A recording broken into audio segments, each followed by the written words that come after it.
Recently, I asked some of you guys what some of your controversial coaster opinions are. Starting off with the first one, the Big Apple coaster is not that bad. The Big Apple coaster is literally my worst nightmare. It's janky and has comfort collars. So yeah, I'm gonna have to disagree with this one. It looks like my absolute worst nightmare. No thank you. And the next one is, Vekoma SLCs are not actually that bad. The only Vekoma SLC that I've been on is Kong at Six Flags Discovery Kingdom, and you know what? I kept my head forward the entire time. It wasn't the worst thing ever. I didn't come off with a headache, but it wasn't great.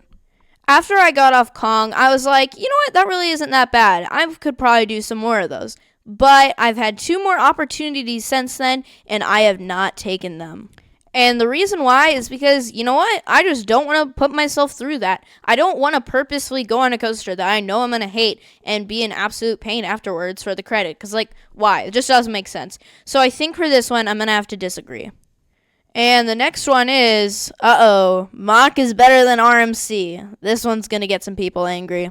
RMC is absolutely amazing. They've built so many world-class coasters. And you know what? They don't have a single bad coaster. Mack, on the other hand, well, they got one. They got one. I absolutely love RMC. But Mack, on the other hand, I kind of have a love-hate relationship with them. Mack has made my favorite coaster in the entire world, the best thing to ever exist on this entire planet, Ride to Happiness. They've also made more amazing coasters that I've not ridden, such as Stardust Racers and Hyperia. However, they have also made the absolute abomination of a creation known as Voltron. And you know what? That itself knocks it down. So, as much as Mack made my number 1 coaster, I'm going to have to disagree and say that RMC is better.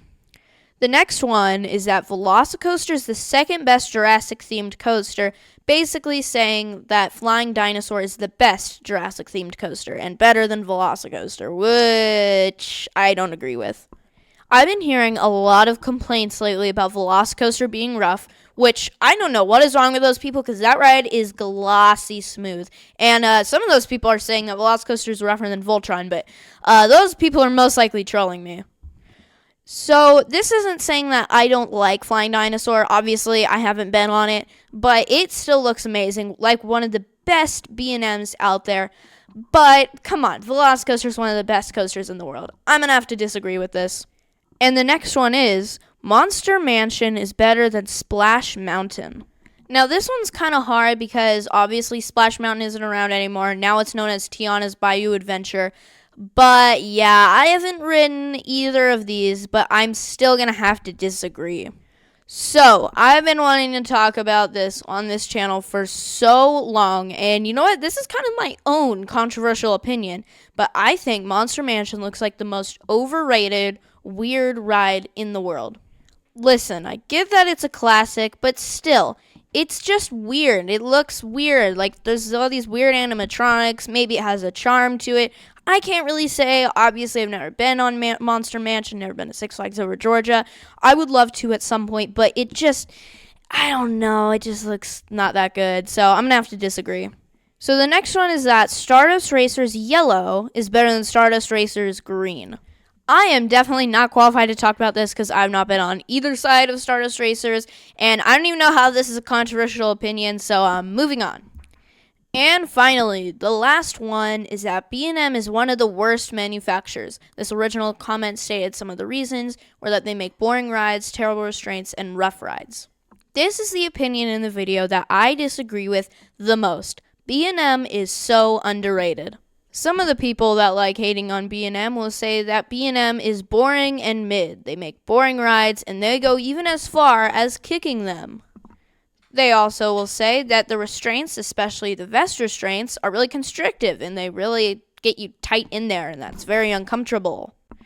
They also say that they have rough rides, specifically showing that last jolt on Iron Menace and that goofy-looking launch on Rapterra.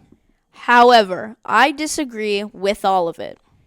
I have never understood why people say just any ride, not just B&M, some rides are just boring. Because, I get it if it's a kiddie coaster or a family coaster because they're designed for smaller people, but these are thrill coasters that you're going upside down, twisting, intense maneuvers. How is it boring? And I've never had a problem with the vest restraints or anything. I've never felt too tight in them. I actually kind of prefer them over the normal over-the-shoulder restraints because sometimes I can hit my head on the normal over-the-shoulder restraints, but the vest restraints completely eliminate that, and I always love that.